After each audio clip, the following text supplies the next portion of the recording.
We will be beginning today's event. Again, thank you very much for joining us. We have added Korean, so interpretation to Korean is available. We were hoping to accommodate some of our very special guests. Today, we will be going through what our school is about, how we build and how we help our students acquire the best future they can. We will talk about inclusion, our blended learning program. We'll speak about our athletics program as well, how we build a critical thinker at a time, somewhat of our admissions process, social emotional learning, and we will open a question and answer session. You can start adding your questions on the Q&A box right from the top, and we will address them at the end of the event. It's now my pleasure to introduce Dr. Ardy Menard, our head of school.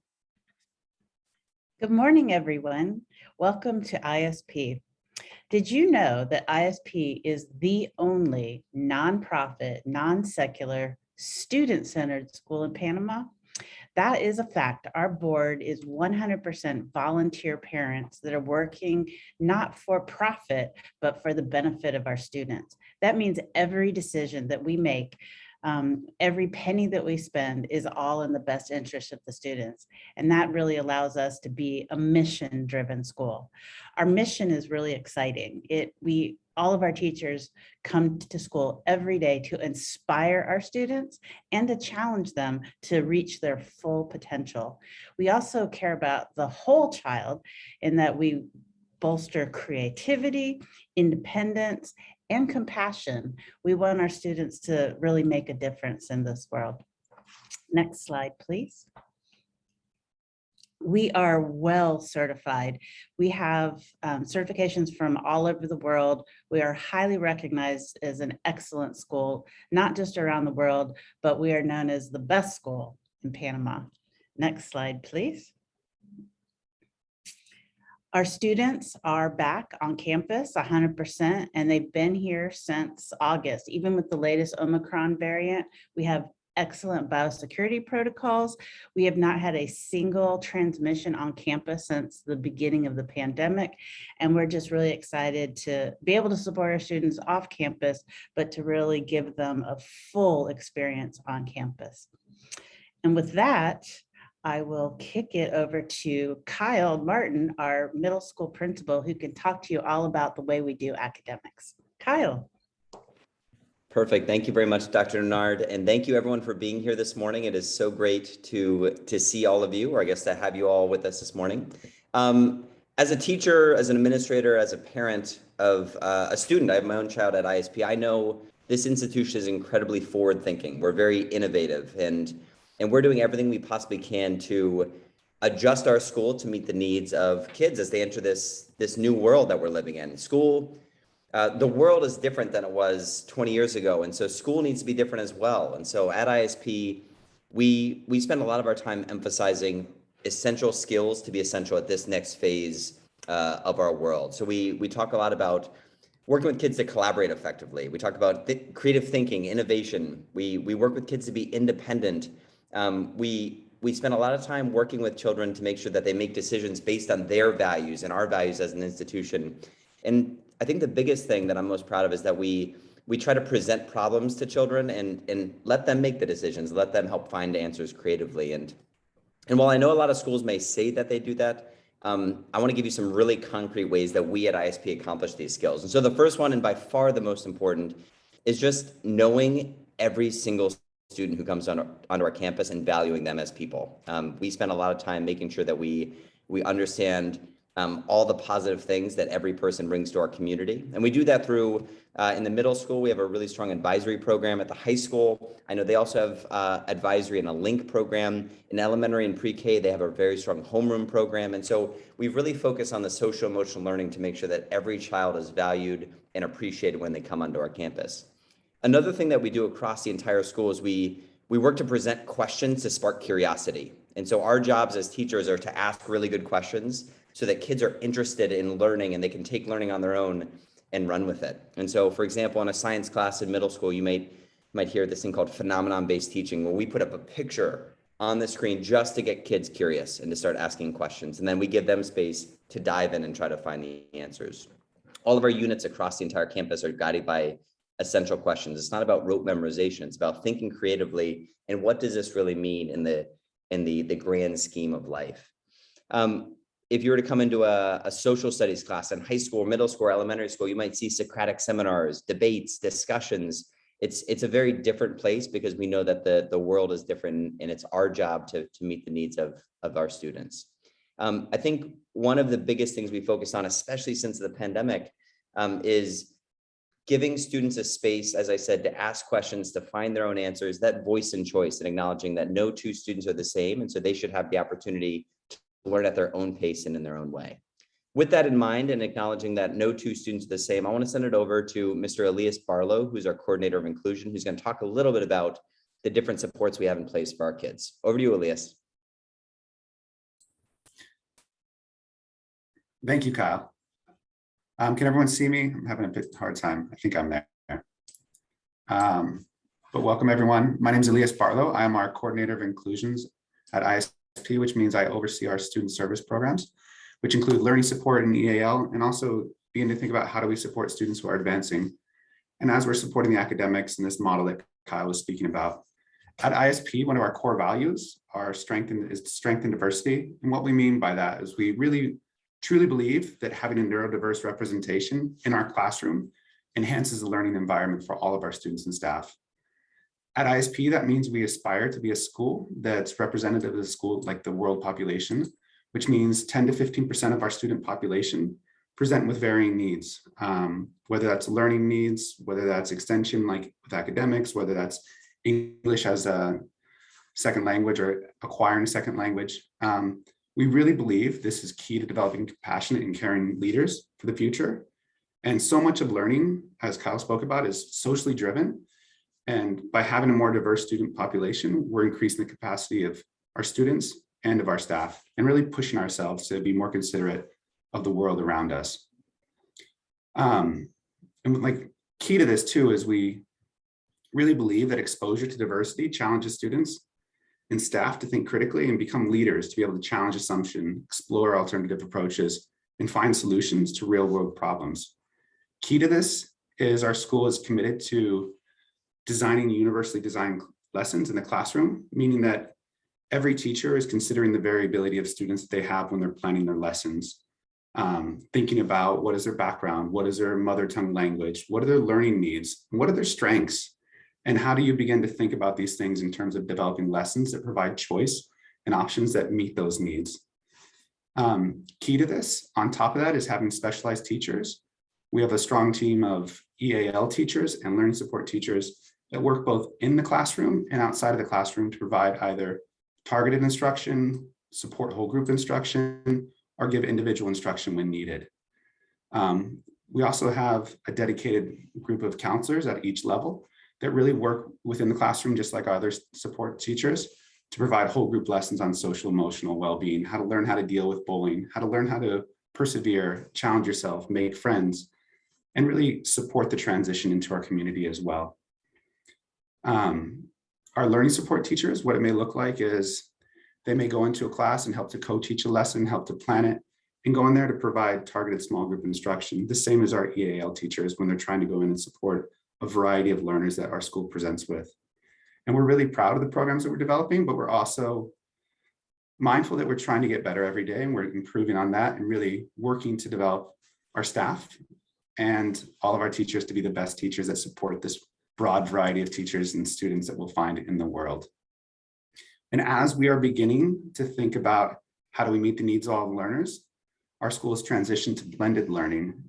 And with that, I'd like to introduce Summer Alcatal, who is providing the expertise and the passion to drive our blended learning program forward.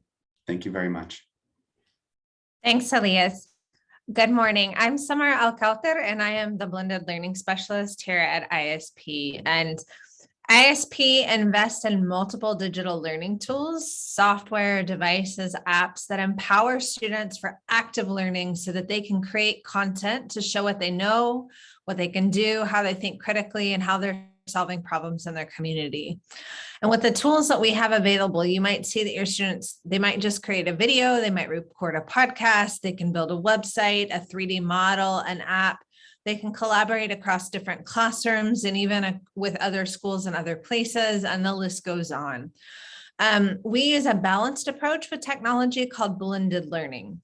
So this model provides the best use of offline learning or hands-on learning and online learning experiences to give students some flexibility in the pace in which they learn. And as Elias just mentioned, every learner is unique and every student learns at a little bit of a different pace. So we want to design our curriculum in a way that honors the students' needs.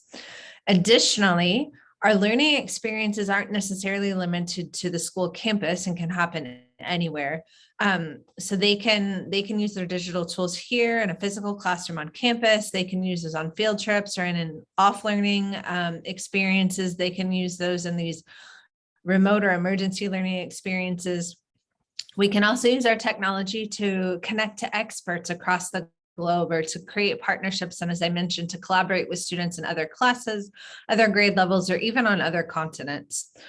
In order to make this a success, ISP provides all elementary students with an iPad, and all middle and high school students bring a laptop or a tablet of their choice. We also have STEM labs and STEM courses for all grade levels where students can engage in our award-winning robotics program. They can explore engineering, design, computer science, broadcast journalism, and video production as part of the electives that they can choose here. And again, with this idea of universal design for learning, we use our digital tools to create a more personalized learning experience for each student because we know that every learner is unique. And so this might look like a teacher creating a menu of different resources so that students have one firm goal, one firm learning goal, but they have different pathways for how they learn the new skill or the new concepts. Technology allows teachers to conference with students in small group or individually to be able to track their progress and reflect on where a student is having challenges or where they're successful and they need to move on more quickly. In addition to the face-to-face learning in the classroom, we have different adaptive softwares that support us in reading and math, and that can adjust to a student's math or reading level and provide just the right amount of challenge for them. Technology provides additional opportunities for interaction. It provides faster feedback loops between teachers, parents, and students. A teacher, for example, might use an interactive Google slide deck where students can respond instantly to questions, which gives all students the opportunity to communicate and engage, and not just one student at a time in the classroom. The teachers then can use these responses to tailor the next lesson based on the needs of each student. Another example is that even our youngest students can create short videos or short audio clips of what they're thinking or how they solve a problem, and teachers can respond back with video and audio feedback in addition to that face-to-face dialogue they're getting in the classroom. And so our digital learning tools speed up the progress monitoring for students. They help us to identify where students need additional support more quickly, or identify where a student is excelling and they need more challenge or to accelerate to new content. It also ensures multiple avenues of communication for our parents, our teachers, and our students to ensure our student success. And as Audrey mentioned before, we are really focused on the education of the whole child. So that includes our academic piece, but it also includes our health and wellness and athletics program. And so here to talk more about that is our athletic director, Fernando Archila. Thank you, Summer. And indeed, we focus on the holistic development of our students. At ISP, we run a competitive athletics program, but also an educational-based one. We create sport participation experiences that are progressive, welcoming, developmentally appropriate, safe, and inclusive, and educational. For that, we offer a wide range of sports experiences to our students, such as track and field, swimming and tennis, individual sports, and also basketball, volleyball, soccer, and flag football from elementary school to high school. All of the 7 sports are offered from different grade levels and different divisions, but we have multiple options so that our students can choose depending on their interests and their passions. If you think of quality sport and quality sport experiences, then I think that you should think of experiences that are safe, that are inclusive, that are fun, and that provide our students the skills, the knowledge, and also the experiences that are going to help them be successful in all of the sports arenas and also in the classroom. And that's what we're aiming for at ISP. Simply put, quality sport and educational-based sport means more physically active kids and adults, holistically developed, healthy individuals. In turn, we believe that can make positive contributions to society. We also believe, our philosophy is that educational-based and competitive athletics is a privilege, enriches the educational experience, encourages academic achievement, promotes respect, integrity, and sportsmanship. These are our values. Prepares our students for the future in a global community, develops leadership and life skills, promotes health and wellness, character, fosters the inclusion of diverse population, and is fun. Our enduring hope is that the lessons learned in the sporting arena, as I said, will remain for our students for a lifetime. Our program focuses on the fundamentals of the sport, developing the mental skills, and also shaping positive moral character. For that, we follow a sportsmanship model built on the idea that athletics both demonstrate and promotes character development, which then influences the moral character of the broader community. We're also part of ASCA. ASCA is the Association of American Schools of Central America, which is a group of 28 international schools spanning 6 countries: Guatemala, Costa Rica, Nicaragua, Honduras, El Salvador, and Panama. ASCA is our biggest priority for international competitions. It also includes an annual under-19 tournament in volleyball, basketball, soccer, and tournaments also in the individual sports of tennis, track and field, and swimming. Of course, we participate in a variety of local competitions across the different sports that we offer, and we're also always organizing friendly games and friendly competitions for all of our sports, from kindergarten all the way up to 12th grade. What would you see if you go to one of our practices? Well, depending on the grade level, if you go to the elementary school practices, you will see our coaches teaching our student athletes the fundamentals of the sports, the rules, the protocols, and they're having fun. If you go to middle school and high school practices, our student athletes will be having fun, of course, but we'll be refining all of the skills depending on the sport. We'll be having the opportunity to be exposed to more competitive experiences, and they will be provided different pathways for those students that only have to want fun, those that want to have an opportunity to exercise, and those that are aspiring to scholarships in the United States. We're proud to say that we have been recognized with the level 1 status within the National Federation of State High School Associations School Honor Roll Program due to the level of professional training our coaches have received. We're the first school in Latin America and the second school in the world to be recognized. This U.S. national distinction honors the dedication and commitment that our ISP coaches have to our students and to our education and competitive program. That means that our coaches have been equipped with research-based and student-centered curriculum. They're lifelong learners. ISP values the professional development of our coaches and the learning experience of our students. We are committed to professional development because we believe that it creates a better experience for the young people participating. And speaking to recognitions and certificates, let me introduce you to Chris Miller, our high school English teacher and Panama teaching advisor. He will talk about how we're building a better world, one critical thinker at a time. Thanks so much, Fernando, and thank you to everybody who's joining us here. I know it's late in Korea, but I'm really excited that you're here to learn about ISP and considering joining our community. I'm a high school English and history teacher, and I also am the faculty advisor for our Model UN programming. And so in my role, to me, critical thinking is something that is so vital for us to support. And Kyle and Summer and Elias gave you a good background on what we do in the classroom. But critical thinking is really about not only engaging in critical thinking in the classroom, but extending that thinking beyond the classroom. And I think ISP is unique in all of the opportunities we provide to do that. This is based on us getting to know each and every one of our students, knowing the strengths and talents of our students, something that we take a lot of pride in, but then providing a lot of opportunities that are very authentic for students to apply their critical thinking skills in the world. And so we have more than 60 clubs that range a whole bunch of different interests, everything from technology to academic clubs, sports and athletics, and environmental clubs.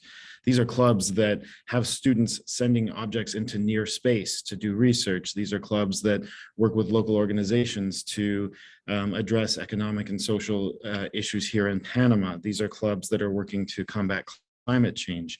And so these are really incredible opportunities for our students. And more directly with my role, every year we host Panamoon, which is our big Model UN conference. And Panamoon brings together, this year we had a hybrid conference due to the pandemic, but we still had more than 600 students from 12 plus different countries around the world. And we had students engaging with some of the most challenging issues that are going to face their generation. So just to give you a taste of the issues that kids were tackling in our Model UN conference, they were addressing the privatization of outer space, preventing gender-based violence, addressing racial inequities during the COVID-19 epidemic, addressing corruption in sports, addressing population displacement due to climate change. And so at our school, I think something that I absolutely love about ISP is that we have all these opportunities for the work that students are doing in their class to interact with opportunities to extend that thinking beyond the classroom. And right now, I believe you're going to hear next from one of the students who's a prime example of that, Antonio, who's a leader in our UN programming and a leader across the ISP high school. So thank you. Hey everybody, thank you so much for joining us today. We really appreciate that you took some minutes out of your busy schedule to come learn about ISP. I promise I won't take long. As Mr. Miller already introduced me, my name is Antonio Dominguez. I am actually Panamanian from birth, and I'm currently in 10th grade. I've been at ISP since 3rd grade, so I've had my fair share of years here at ISP. Before that, I used to go to another school here in Panama where I felt very stuck. And what I mean by that is that I couldn't grow as a student, and it wasn't the best environment for me. So my family decided to change schools to ISP. I can surely tell you that that's been the best decision for me. Through my years at ISP, I have not only grown as a student, but I've grown as an individual learner and as a modern citizen of the 21st century. ISP has taught me to pursue excellence and has taught me the importance of continued learning outside of school. I also consider myself a very involved student in extracurriculars, and luckily I go to a school that provides both athletic and VAPA facilities. Due to this, I've had the privilege of being able to participate in multiple events that have impacted me in a very positive way. ISP also has a very tight community that has something for everyone. There's so many opportunities to get involved in clubs and after-school activities, from global politics and human rights clubs to poetry and synthetic biology. Yet my favorite part about ISP is all the more special. As we learned today through the many panelists, ISP prides itself on inclusion, celebrating diversity, collaboration, innovation, and overall positivity on campus. Everyday learning at ISP prepares its students for a future of unlimited opportunities. We as a school also empower our students, teachers, faculties, and even sometimes our parents to be the best versions of themselves. Through collaboration and persistence, we strive for excellence, and I have been lucky enough to have been part of it. Now, to finish off, I'll leave a quick note by one of the great founding fathers of education, Socrates, that really highlights ISP philosophy. Education is a kindling of a flame, not the filling of a vessel. This proves extremely true here at ISP, and this is why I consider this school the best option for anyone who's a thinker, a learner, and an innovator. And I'm not just saying that because I'm blatantly biased, but because I truly believe it. Once a dolphin, always a dolphin. Again, thank you for your patience and devoted attention. We hope to see you all again. And now we're going to have a former student come talk about her experience. Yu Yeon. Hello, my name is Ju Young, and I graduated from ISP last year, and I'm currently attending a Korean university. And today I'm going to speak about my experience at ISP in Korean. So, 안녕하세요. 저는 9학년 2학기에 ISP에 입학을 해서 작년에 졸업을 하고 한국에서 대학교를 입학 예정인 최주영이라고 합니다. 그래서 저는 11학년부터 이제 International Baccalaureate 혹은 이제 흔히 아시는 IB라는 프로그램을 이수를 했는데요. 이제 저도 이런 과정을 듣기 전에는 정확한 진로 목표가 없었지만 이제 이 과정을 계기로 발전할 수 있었다고 생각을 하는데요. 이제 학교에서 지원하는 과목들의 폭이 되게 넓어서 저는 흥미를 느끼는 과목들을 위주로 시간표를 짰었습니다. 저는 그래서 경영과 경제 과목들을 위주로 수업을 선택을 했는데요. 이제 물론 이 과정에서 저는 어려움도 느끼고 힘들었지만 이제 수업을 들으면서 진로에 대한 얘기도 하고 여러 고민들을 거치면서 저의 미래나 목표를 더 확실히 할 수 있었습니다. 그리고 수업 외로는 저는 ISP에서 다양한 활동을 할 수 있는 게 큰 장점이라고 생각을 하는데요.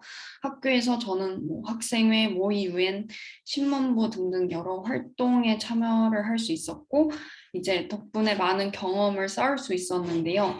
그리고 이제 더 많은 학생들과 교류를 하면서 저의 관점을 넓힐 수 있었던 게 되게 도움이 되었던 것 같습니다.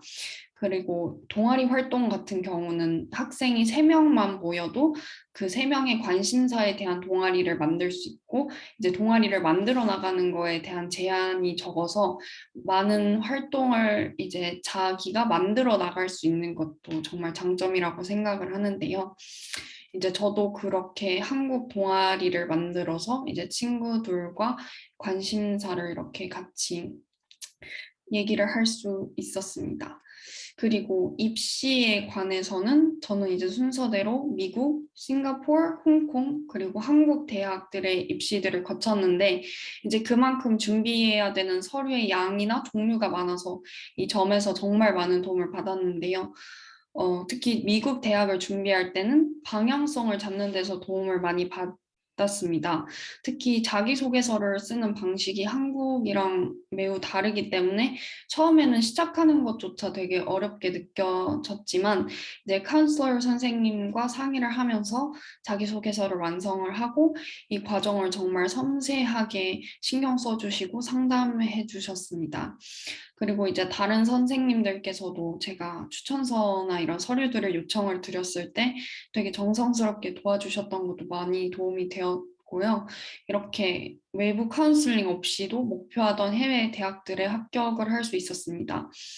이제 한국 대학을 따로 준비하면서도 이제 한국 대학 입시에 준비해야 되는 서류가 다른 해외 대학들보다 많이 복잡한 편인데 이제 뭐 활동이나 봉사 리스트나 상장들의 사본을 여러 개를 만드는 이런 과정에서도 매우 적극적으로 도움을 주셔서 저는 되게 원활하게 준비를 할 수 있었습니다.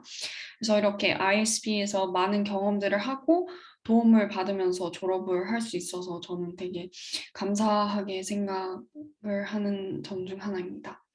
네, 감사합니다. Thank you for listening.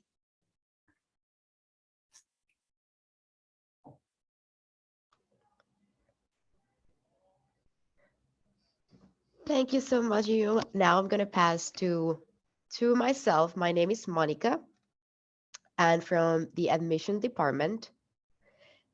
Wait, let's see if we can get the slide over here.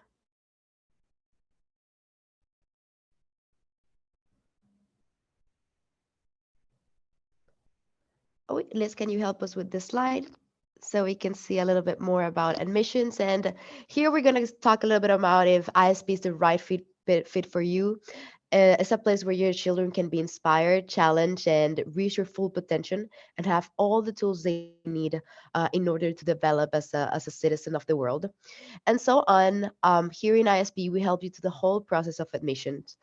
And with that being said, I'm going to explain you a little bit as well about how it starts the process of admissions. I know some of you have asked if you would like to have a tour.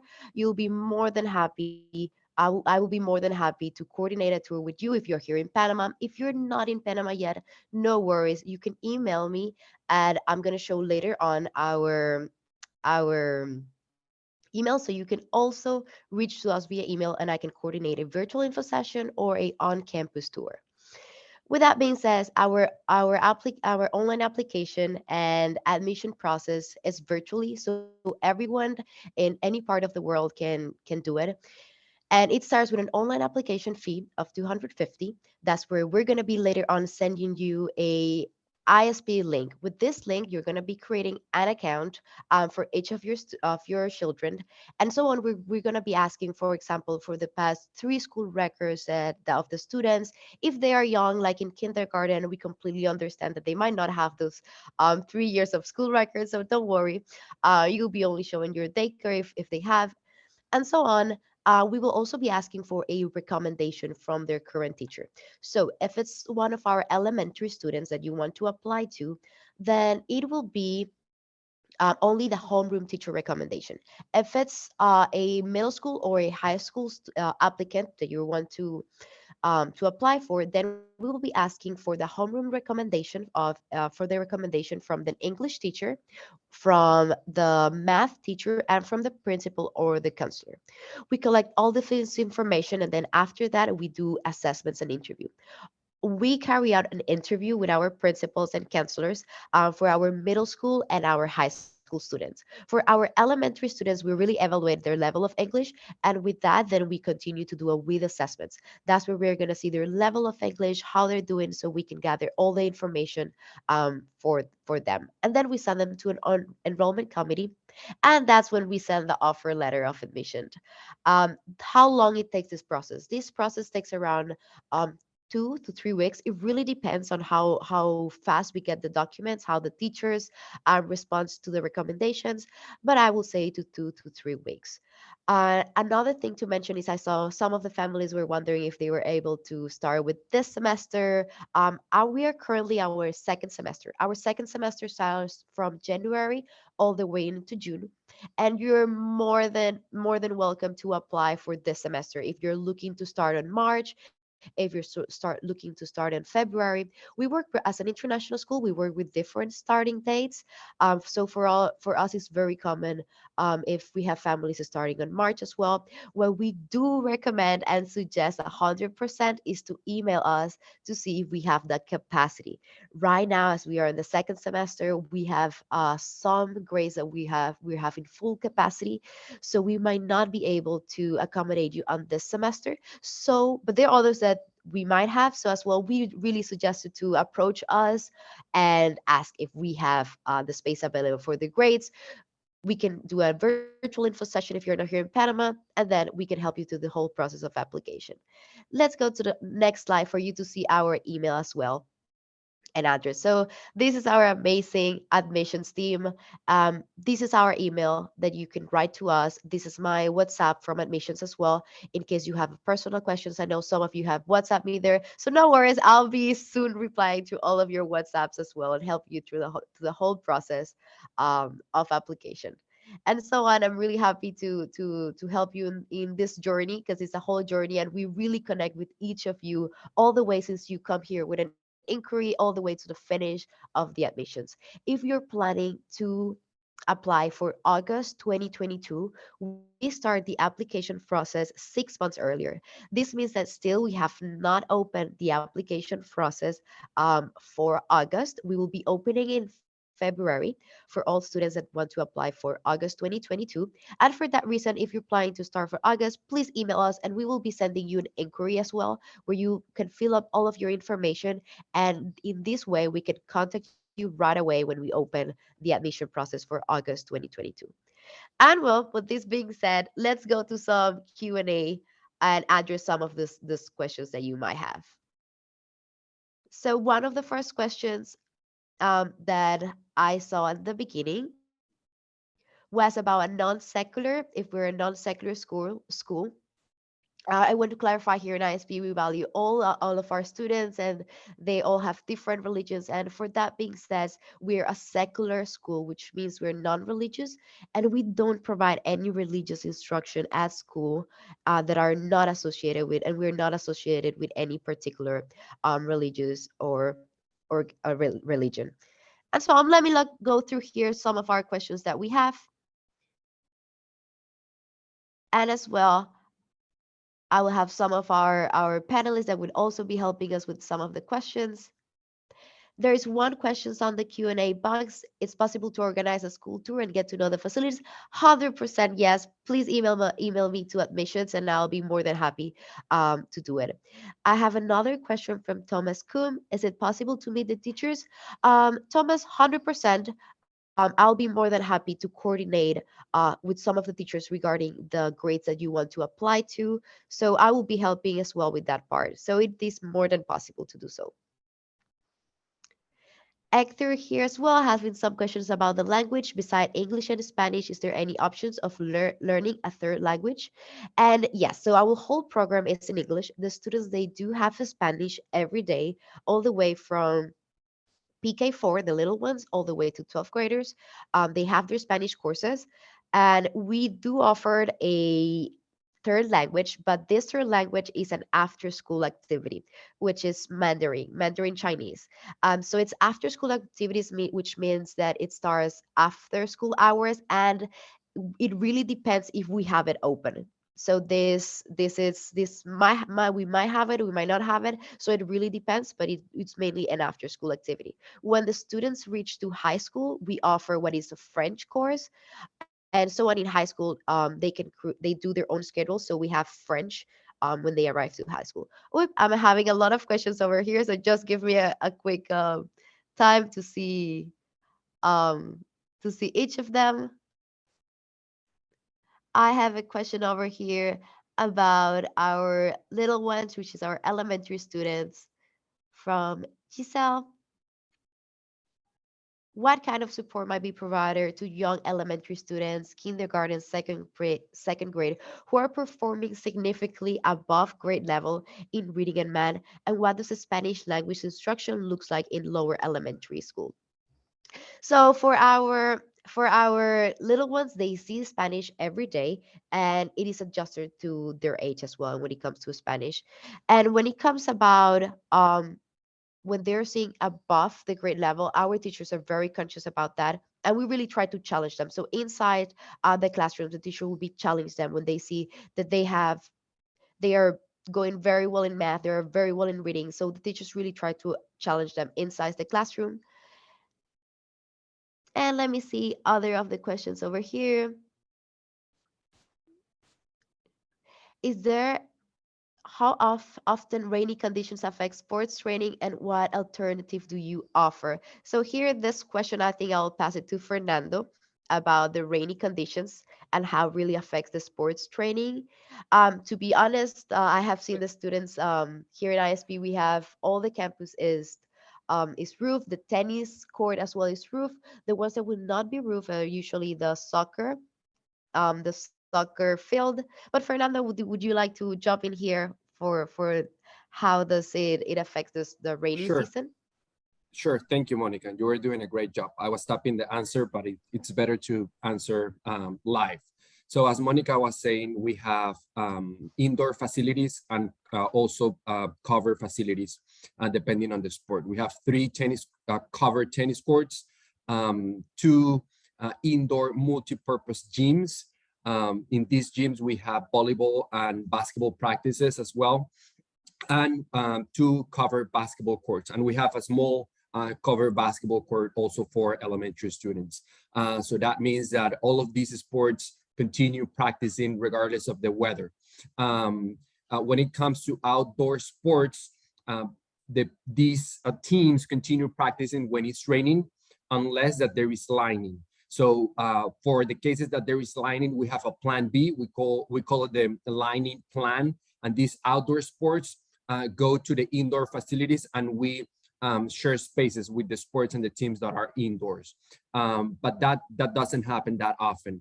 And we also have a fitness room. So regardless of the weather, we have teams training and having their physical conditioning session in the fitness room. And this also helps for when there is lighting in the campus.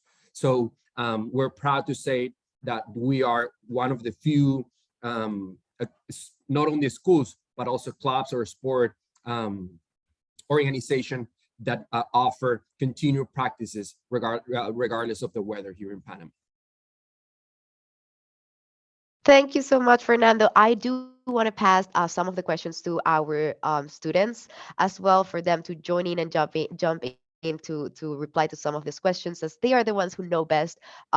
So please, Antonio, as well, would you like to jump in and answer some of the questions from Luisa as well? I think I know Antonio will be very happy to reply to Luisa's question as well. How are students evaluated in high school?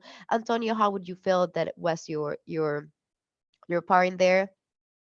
Of course. Well, the first one, which is how are students evaluated in high school? Well, we have A through F. So it's a percentage from 100 all the way to 20.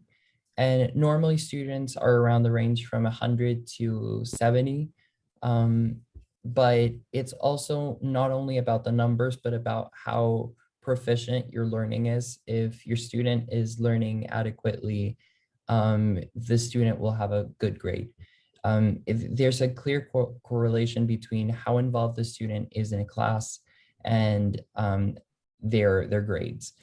I see probably around 60% of the population per grade get into the honor roll or director's list, which is having 2 grades that are around 80 to 90, and then all the rest of the grades are from 90 to 100. Really, we see a lot of students proactively engage in class, and therefore we see good results when it comes to report cards. If that answered your question.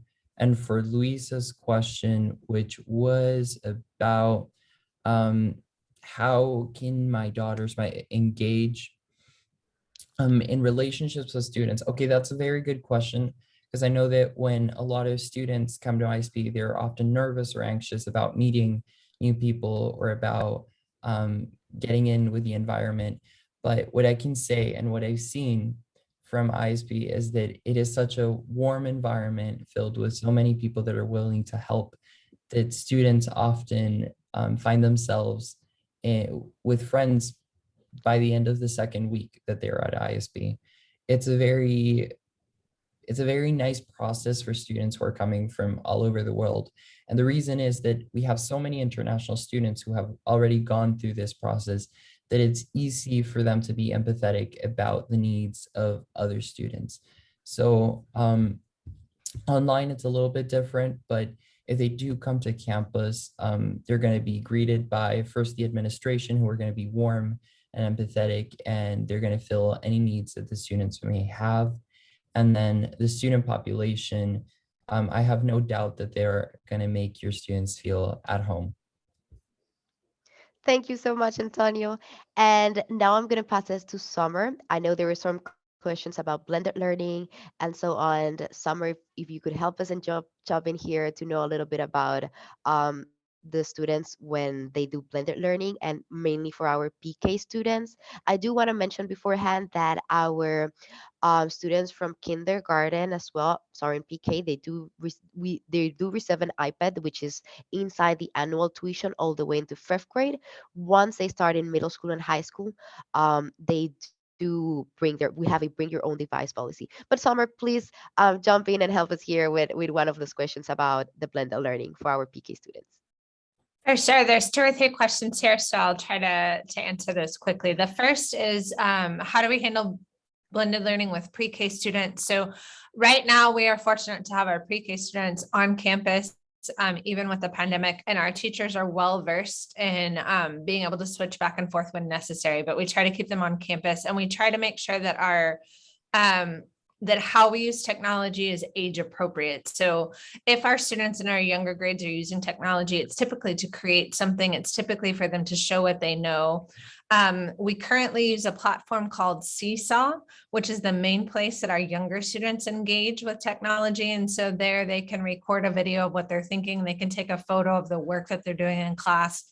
And parents can see just their child's work or just their child's thinking as well as the teacher. We do have some additional apps that they use, and they might have a center where they're engaging in an app where they're learning coding ideas and skills in a visual based way, or they might be again recording that video or creating a drawing or a picture, but they're definitely using technology when appropriate and not all of the time.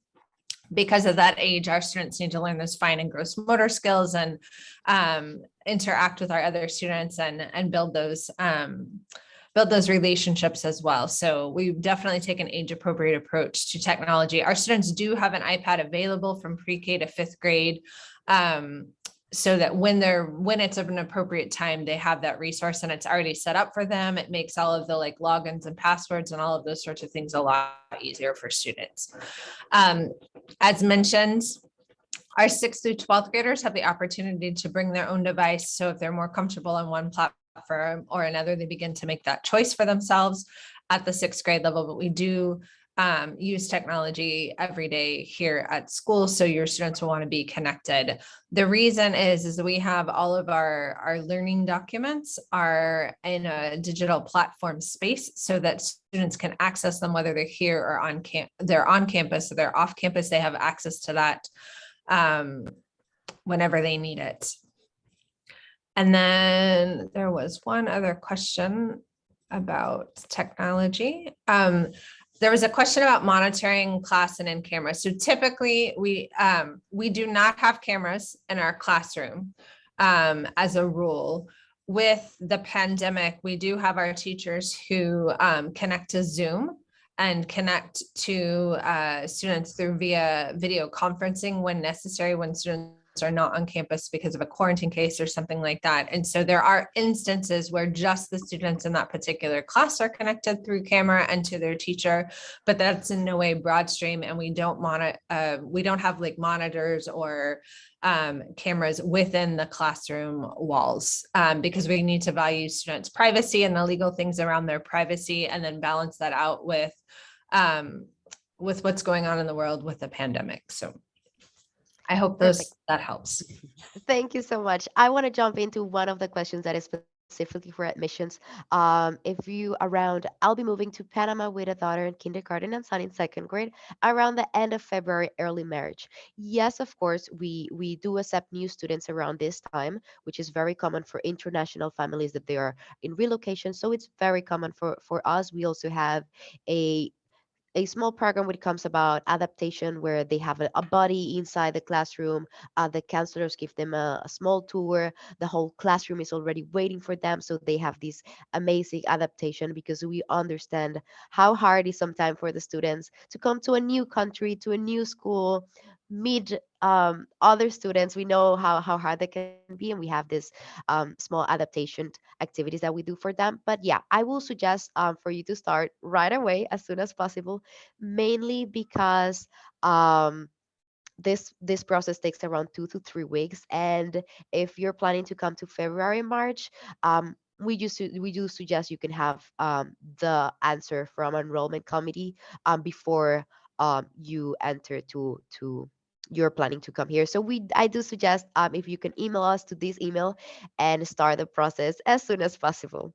As well, I can see here that third grade, I'm seeing some questions about third grades and second grade and kindergartens. I'll be more than happy to give you this information. We do manage, for example, the amount of students that we have in the classroom. Even if you want to know how is our demographic, I'll be more than happy to help you. You can write me to admissions as I need to create the report for each of you. Regarding the classrooms, we have a maximum of 22 students per classroom. Some classes they might have 15, 16, 18. It really depends on the class, but the maximum is 22. We have four classes per grade, and so on. Let me continue seeing some of the other questions that we have over here.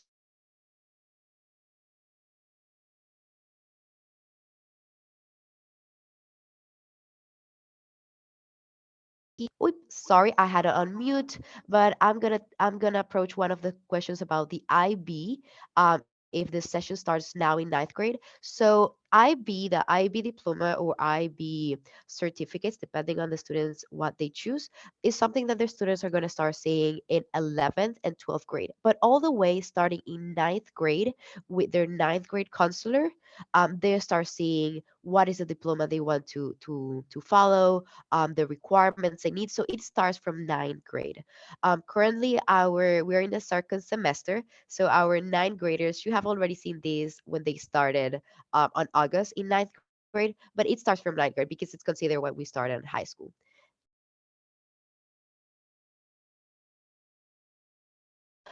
Over here, I have another question. Do you provide special services? And we do. We have a strong curriculum of different students with different needs, and for that, we offer we have a learning support program for each of them.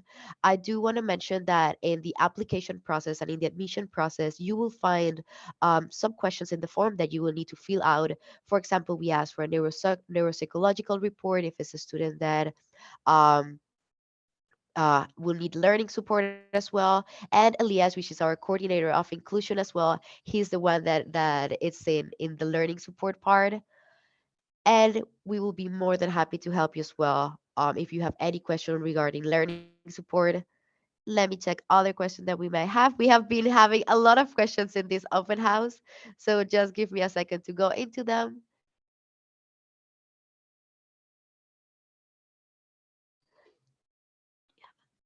Stands. So I think we have managed all of them, but please, if you have other questions that we might skip or we haven't get to tackle, please email me or WhatsApp me as well. I'll be more than happy as well to do it. We will also be sending the records of this open house. And thank you so much for everyone to join us today. We're really happy to have you. And this will be all for today. Thank you so much for attending.